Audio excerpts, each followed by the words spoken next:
Shanti Shanti Shanti. Om Vasudeva Sutan Devam Kamsachanuramardanam Devaki Paramanandam Krishnam Vande Jagadgurum. Asato ma sadgamaya Tamaso ma jyotirgamaya Mrityorma mritangamaya. Om Shanti Shanti Shanti. Let us offer our salutations to Lord Krishna, the son of Vasudeva Devaki, who gave immense bliss to Devaki, Krishna, the killer of Kamsa and Chanur, who are tormenting the people, Krishna, the spiritual teacher of the mankind. We shall offer our salutations to him. Let us pray to him to lead us from the unreal to the real, to lead us from the darkness of ignorance to the light of knowledge, to lead us from death to immortality. We have been studying Chapter 2, the Yoga of Wisdom.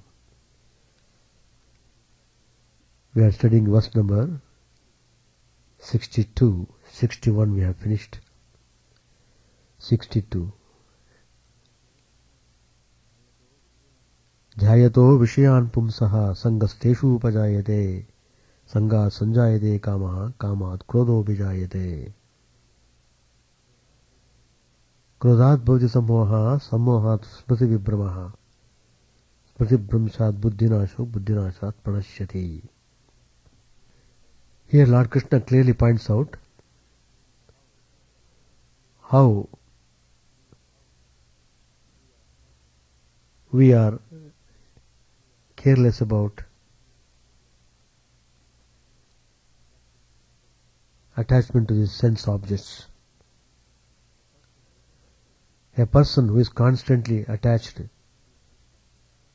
the sense objects, he develops longing.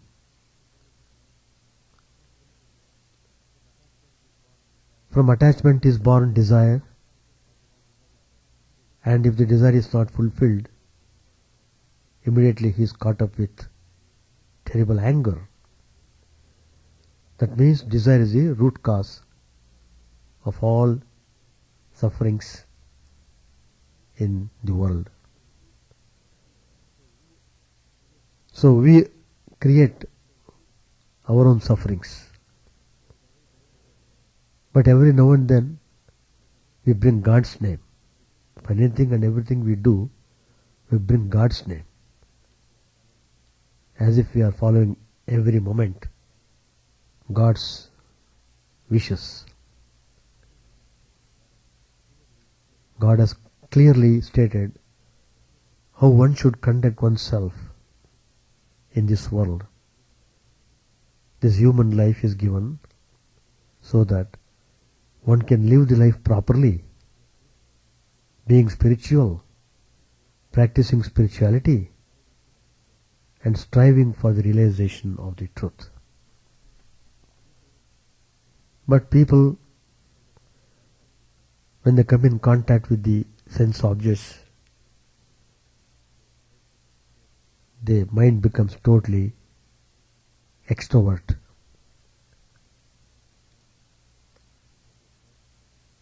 As I said, by coming in contact with the sense objects, one gets attachment. From attachment is born desire. And from unfulfilled desire, anger is born. It doesn't stop there. It goes further. From anger, delusion takes place. You get confused. From delusion, next step would be loss of memory.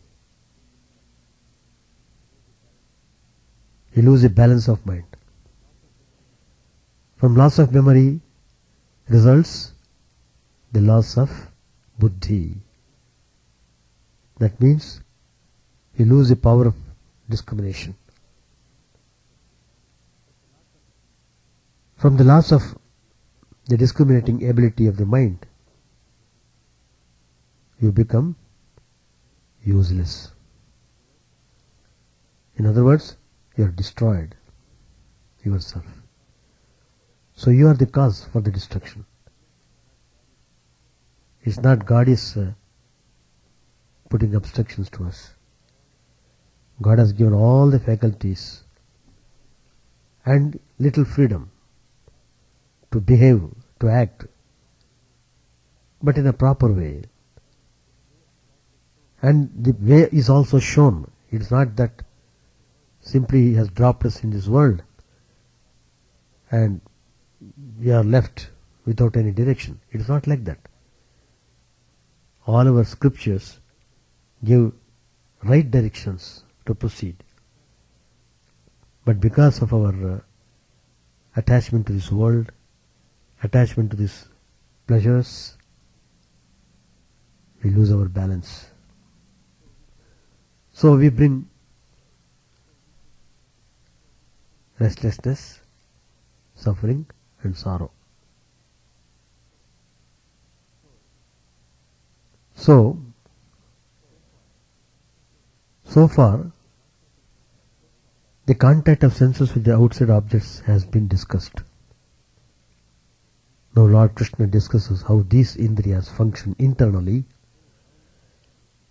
and how they should be controlled internally also.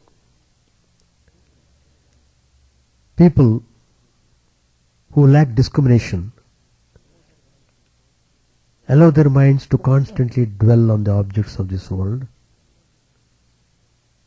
instead of meditating on the divine. Rather, they keep on constantly thinking on the objects of the world. So by brooding over an object for a long enough time, that brooding becomes attachment for the object, for the desire. This attachment soon transforms into an intense craving for the object, which can become quite oppressive. It makes the mind uneasy and restless. People, when they got caught up in the desire, they get sometimes nightmare if they are not able to fulfill their desire. The whole mind is focused on that only.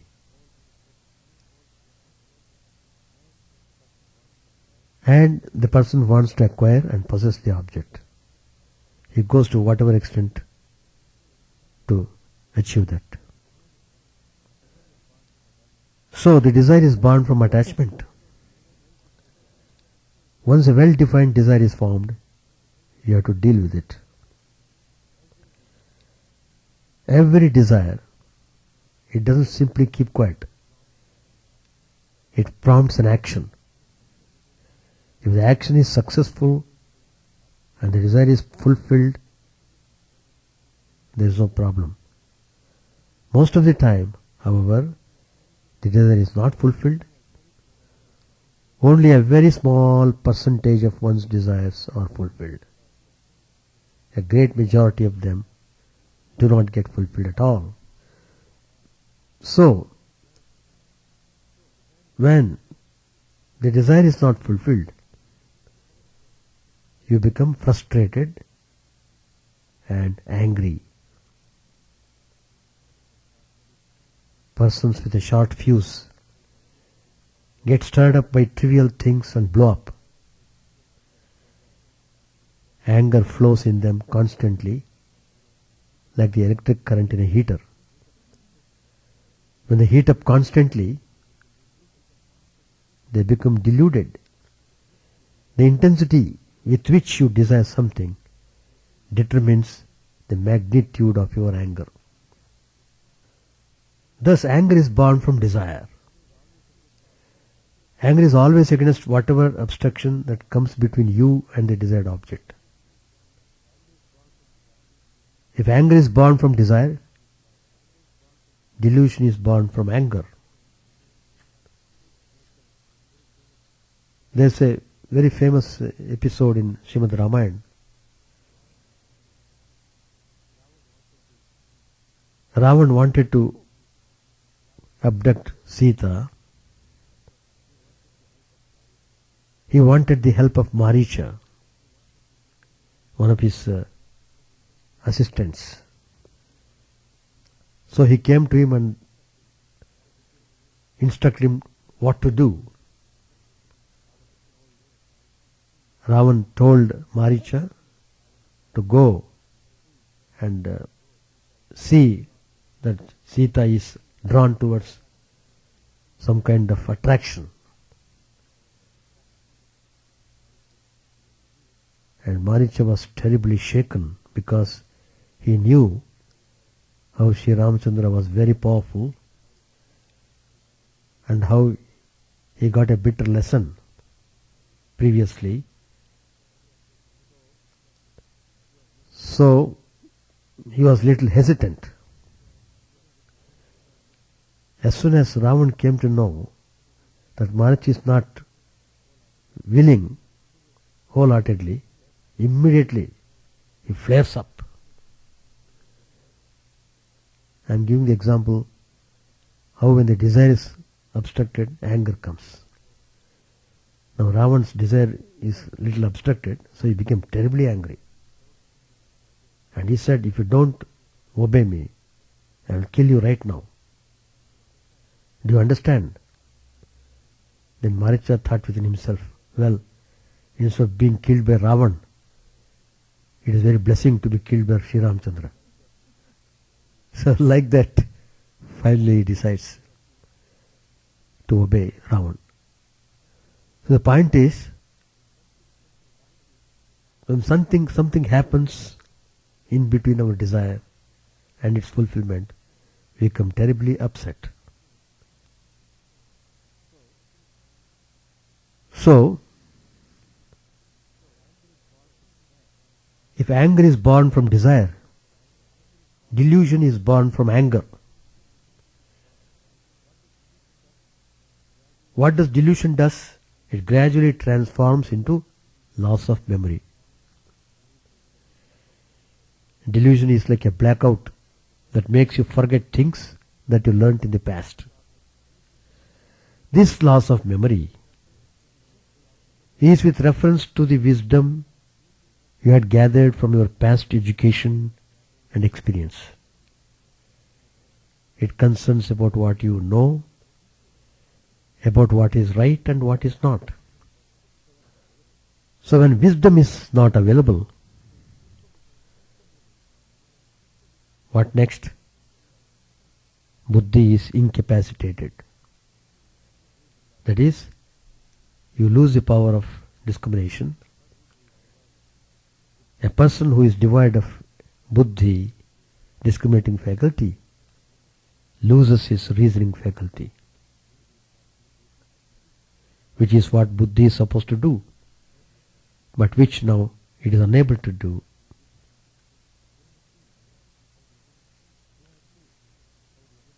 We have seen how the animals behave. The animals function by impulse because they are not endowed with buddhi. A man functions similarly by impulse when his buddhi stops functioning. That means he becomes like an animal.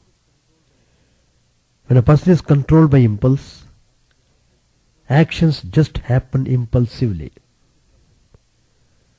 Such a person is subject to irrational behavior. His thoughts and actions lack common sense and proper judgment. Thus, having lost control of his reason, discriminating ability and wisdom, the person leads a worthless existence. He just lives on, that's all. By the time comes he has to leave the body, he will be a miserable person. with the same miserable attitude, you'll be born again to become more miserable. The point is, the instruction is, you must become wise. You must sharpen your wisdom. Definitely you must practice spiritual instructions given by the teachers. You have to improve yourself. Nobody else can help you. Because each soul's journey is to be done by that soul itself. You are your own help. That's the lesson. Ragadvesha viyuktaistu vishayan indriyeshcharan atmavashir videyatma prasadam adhigacchati. Verse number 64. Whereas with the sense organs under one's control,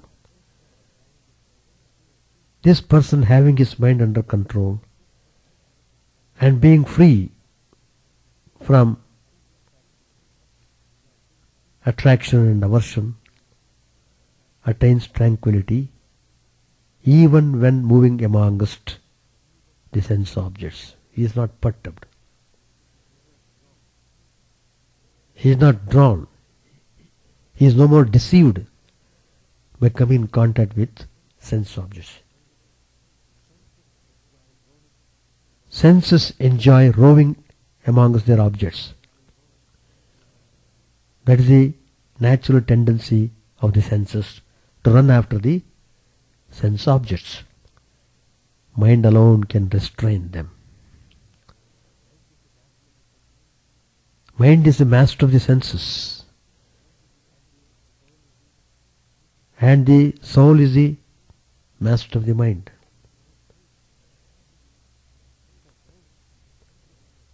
So mind,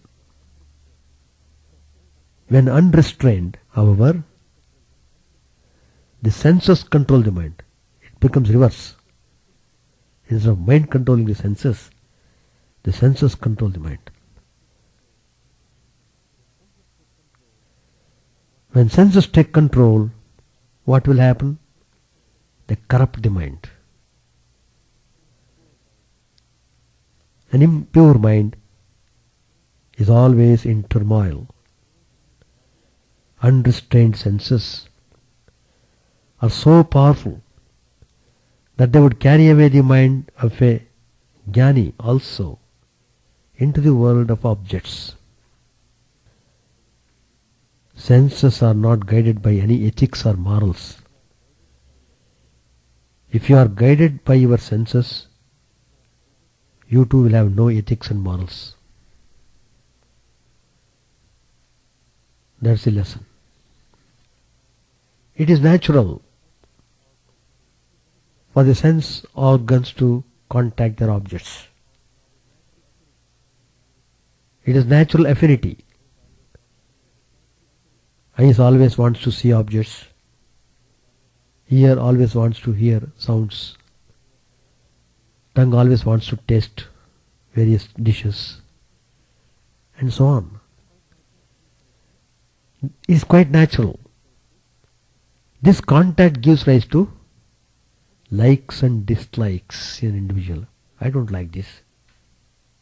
I like this. Please give me once more. I don't like it. Take it away. Well, saying take it away, it shows little temper. They dislike it so much, they use that word very quickly. Take it away, like that. They don't even like to see. That is the power of likes and dislikes.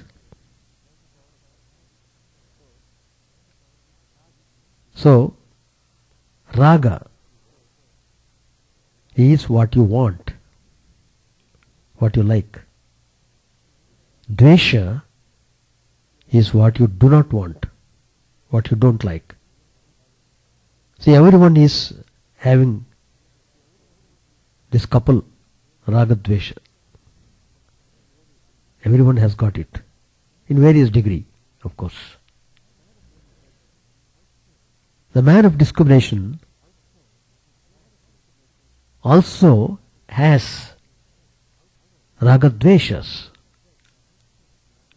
likes and dislikes, but he wants to get rid of. He knows these are the culprits which put him in constant bondage. So he tries to get rid of through the attitude of karma yoga. Everyone dwells on sense objects. Even the man of discrimination also dwells. Dwelling constantly on sense objects gives rise to ragadvesha. Ragadvesha are desires. Desires prompt action for their fulfillment. When a person lives in the world of objects, there is no way he can avoid experiencing the objects of the world. The mumukshu, the person who seeks after liberation, also lives and moves in the world of objects like anyone else. He also experiences the sense objects like anyone else. But the difference is, the seeker of truth has sharp intellect, has viveka, right discrimination. He has clarity, because his ultimate goal is to attain liberation. He doesn't want to be caught in the network of mind, senses and objects. So, the seeker of truth, the seeker of liberation, masters his mind and senses. Since he put the required controls in place, he is able to desist from dwelling on the sense objects even while moving among them. That means even though he is faced with temptations, he is not shaken by them. He just overlooks them. He is not bothered about them, because his discrimination is so powerful, strong. So he develops a kind of detachment. Instead of getting attached, he becomes more and more dispassionate. That is the power of discrimination.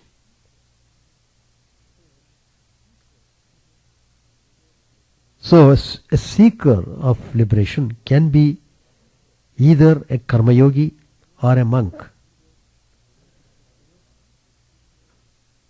Karma yogi has ragadveshas, but he is keen to get rid of them. The monk also has already got rid of his ragadveshas.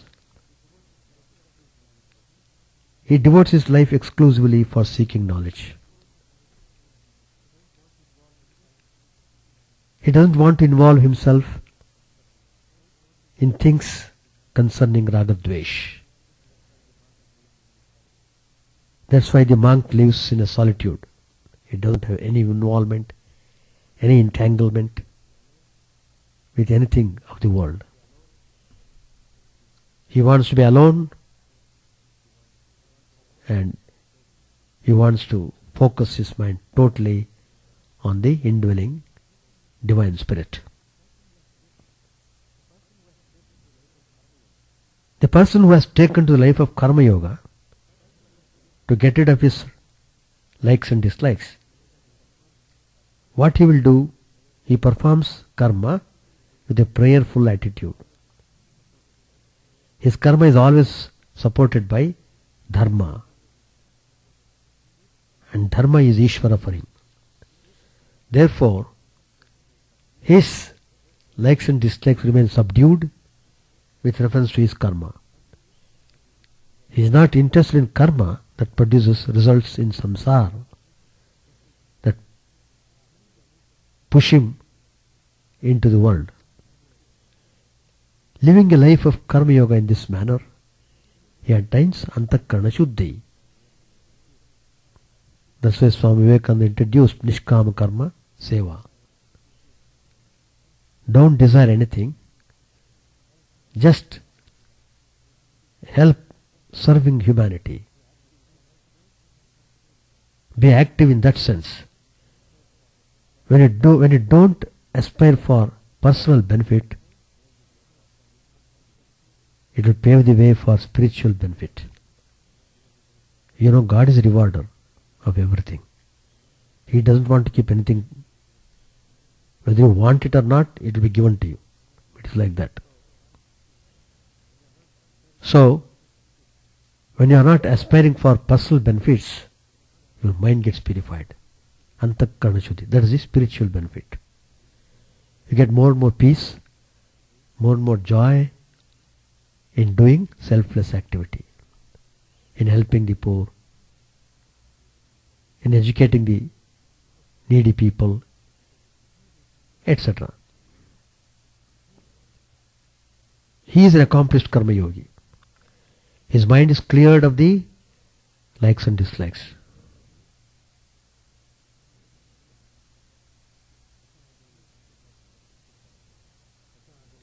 Verse number 65. Prasade sarva dukkhanam hani rasyopajayate prasanna chetaso hyashu buddhihi parivatishtate. When the mind becomes tranquil for him, the destruction of sorrow is born. Because the knowledge of the tranquil minded person very soon becomes well established. We all view the external world through our sense organs. They are the only gateways available to us through which the images of the external world can enter our minds. We also tend to view the world through our likes and dislikes by wearing them as lenses in front of our sense organs. When we view the world through our likes and dislikes, the world becomes distorted in our vision. The self-controlled mumukshu, the seeker after truth, who attained antakarana shuddhi, whose heart is pure, also views the world through his sense organs like anyone else. There is no other way to view the world. However, when he senses the world, he does not do so through his likes and dislikes, and therefore he looks at it objectively. Moving through the world of objects in this manner, he gains a mind which is always composed and tranquil. Our likes and dislikes alone manifest as ragadvesha. When there are ragadveshas present in the mind, they inhibit the manifestation of ananda in it. When likes and dislikes are neutralized, and when the mind becomes tranquil, however, ananda becomes uninhibited, which means that the dukkha is gone, unhappiness is gone.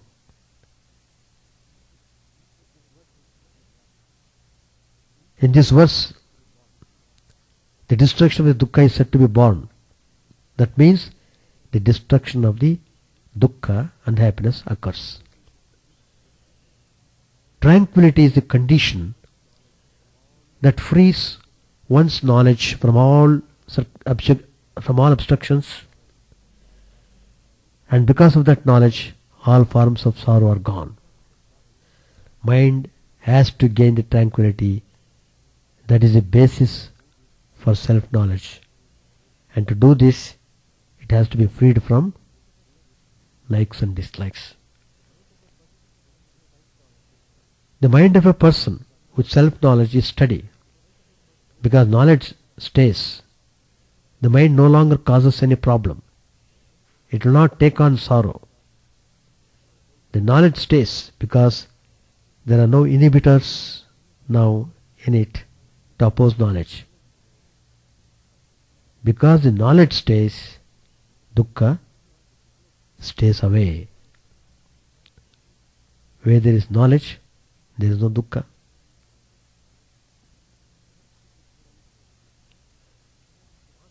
Verse number 66.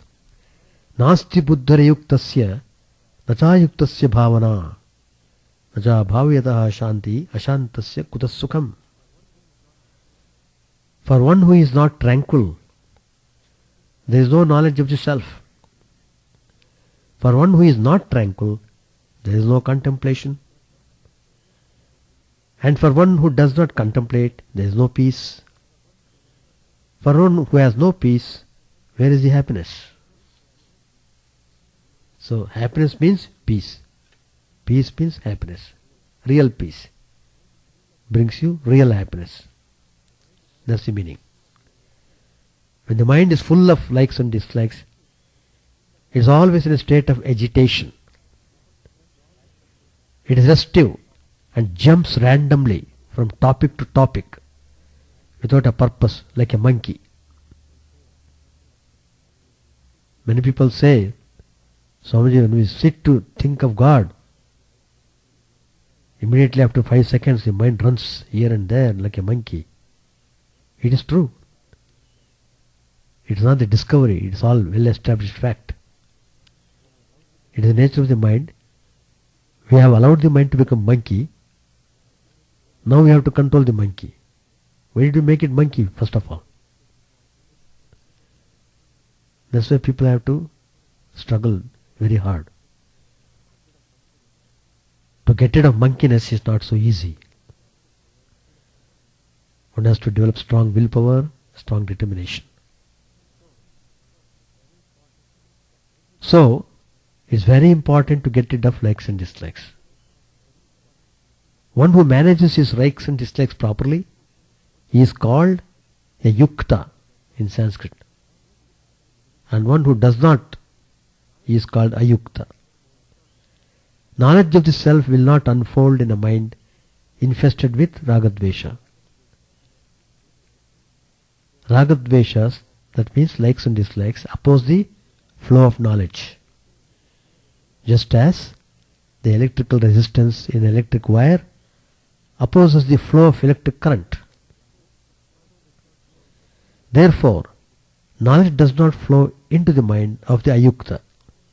A tranquil mind is imperative for the knowledge of the self to unfold. Likes and dislikes disturb the mind. When disturbed, mind cannot focus. A disturbed mind is a reactive mind and not fit for contemplation. Mind has to be non-reactive and tranquil for contemplation. When the mind is non-reactive and tranquil, inquiry into the nature of the Atman unfolds knowledge. This inquiry is called contemplation. For a mind which is not capable of focusing, there is no contemplation. When there is no contemplation, how can knowledge take place? Thus, when the mind is not tranquil, both contemplation and knowledge do not take place. It is very clear. The life of Karma Yoga eliminates likes and dislikes. When there is no pressure from the likes and dislikes on the mind, it becomes non-reactive and contemplative. The contemplative mind alone discovers peace. Internal conflict is the reason why people are not peaceful. Contemplation is a form of inquiry into who you are. If you know who you are, internal conflict resolves by itself and you gain peace. It is for this reason meditation is described as an appointment with oneself. Meditation has become very popular in modern corporate world. The modern corporate workplace is like a pressure cooker. Those who work in that environment are constantly under acute stress. This affects not only their efficiency at work, but also their domestic life and health as well. Many divorces are attributed to the stress at the workplace. Stress at the workplace also affects the physical health in many ways. There is a body-mind connection. Blood pressure, stomach ulcers, backache, so on and so forth are some of the common ailments that these top executives have to contend with. Unless these people shed their stress and become peaceful, they cannot be effective in their jobs. Realizing this, nowadays many companies provide meditation lessons to the people. Meditation works like the pressure relief valve in the pressure cooker. It releases the stress and makes people peaceful. One may be very rich, very famous, very highly placed. None of these attainments bring him happiness unless he has peace. Inner peace is the most important ingredient for happiness.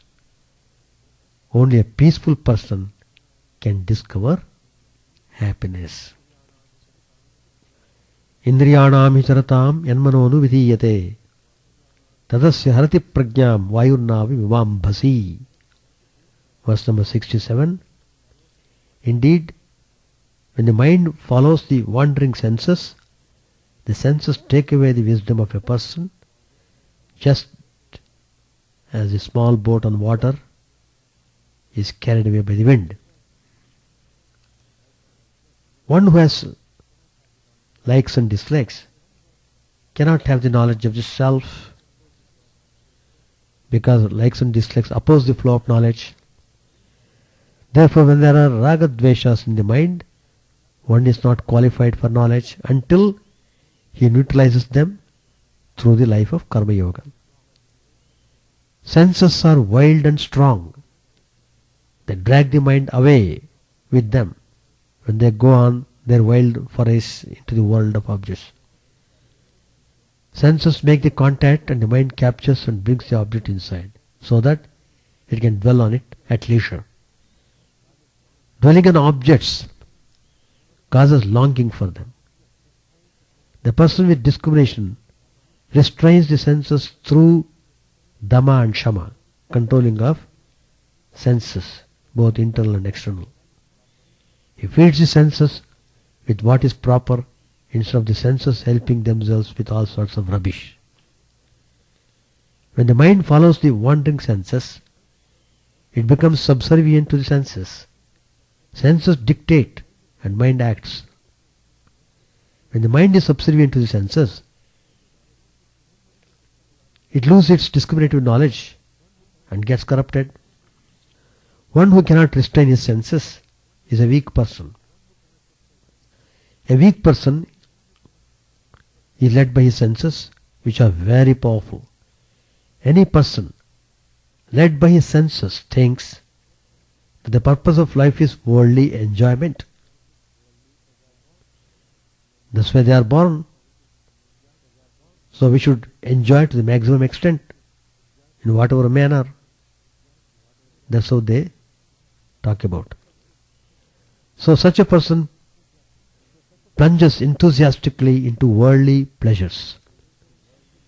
A weak and ignorant person, lacking in discrimination, doesn't know how to apply brakes.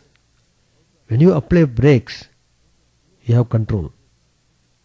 Brakes give power to stop. In unrestrained indulgence, there is no power. This is how the mind, following the wandering senses, robs the discriminative knowledge of a person. He does not know how much is too much, what is right and what is not right, what is important and what is not, what is Atman and what is Anatman. A mind which follows the senses which are wild, unruly and strong, becomes equally wild, unruly and strong. This mind is like a wild wind on the ocean, and wisdom is like a small boat on the wide ocean. Just as the strong winds occurring commonly all the time on the wide oceans carry away helpless small boats with them, the mind led by its unrestrained senses also takes away the wisdom of person with it when it goes on its wild forays into the world of pleasures. Tasmadyasya mahabaho nigrihitani sarvashaha indriyani indriyarthebhyas tasya prajna pratisthita. Verse number 68. So Arjun, the knowledge, wisdom of that person whose senses have been withdrawn from the sense objects completely is steady. Senses are wild and turbulent. It is natural for the senses to contact their objects and revel in them. The eye is attached to an interesting visual, the ear to an interesting musical, the tongue to an interesting food, the nose to an interesting perfume, and the body skin to an interesting touch of intimacy. The unrestrained contacts between the senses and their objects, however, corrupt the mind and make it restive. Uncontrolled senses and mind rob the wisdom of a person.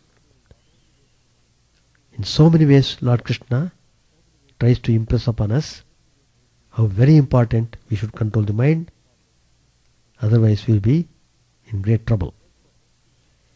Therefore, to make one's wisdom steady, one has to master the senses and the mind. Controlling the senses means withdrawing them from their objects at will. Their freedom to feed on their objects as they please should be severely curtailed. They can only feed on whatever the person chooses for them. This is called Dhamma. Thus, only when you are able to master your senses, your wisdom is going to be steady. Mastering the senses means overcoming the likes and dislikes. It is the contacts of the senses with their objects that causes the likes and dislikes. Likes and dislikes, they are the troublemakers. As you get rid of likes and dislikes, your wisdom increases correspondingly. The wisdom is a discriminative knowledge. The knowledge which tells you what is Atman and what is Anatman, what is right and what is wrong, etc. Also, as the ragadveshas are eliminated, the mind becomes more and more steady. As the mind becomes more and more steady, the wisdom in it also becomes more and more steady. As wisdom increases, the control of likes and dislikes also becomes more and more effective. As likes and dislikes are mastered, the wisdom improves correspondingly. The person acquires more and more clarity. Thus there is a complementary relationship between them, one complementing the other. Taking care of the ragadveshas itself brings about a certain tranquility and cheerfulness. And as the cheerfulness increases, one's wisdom becomes clearer. Conversely also, as the knowledge becomes clearer, the cheerfulness also increases. That is, the pressure of ragadveshas decreases. So, Lord Krishna has clearly pointed out why we are in constant state of unhappiness and restlessness. It has been clearly pointed out is because of likes and dislikes.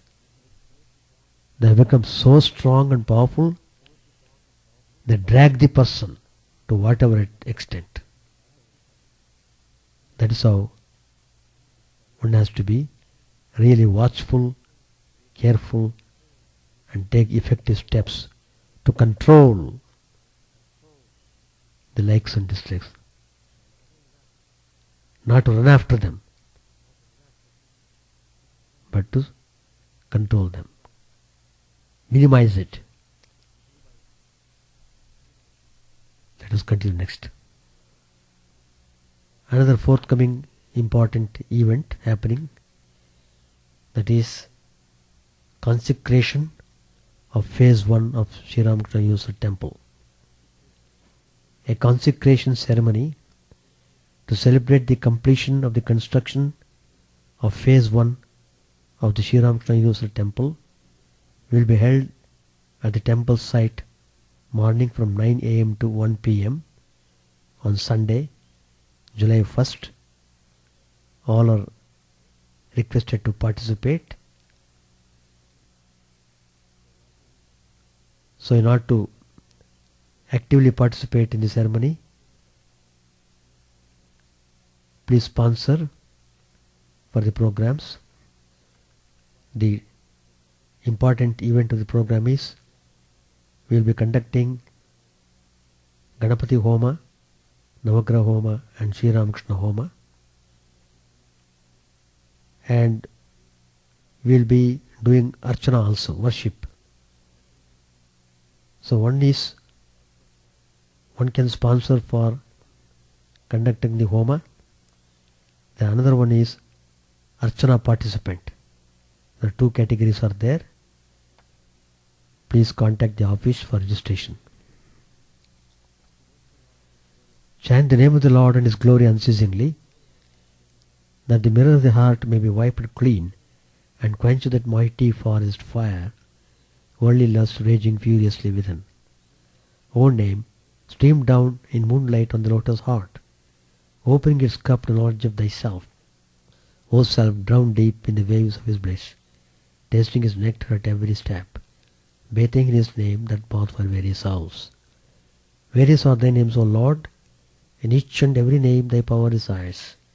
No times are set, no rites are needful for chanting of thy name.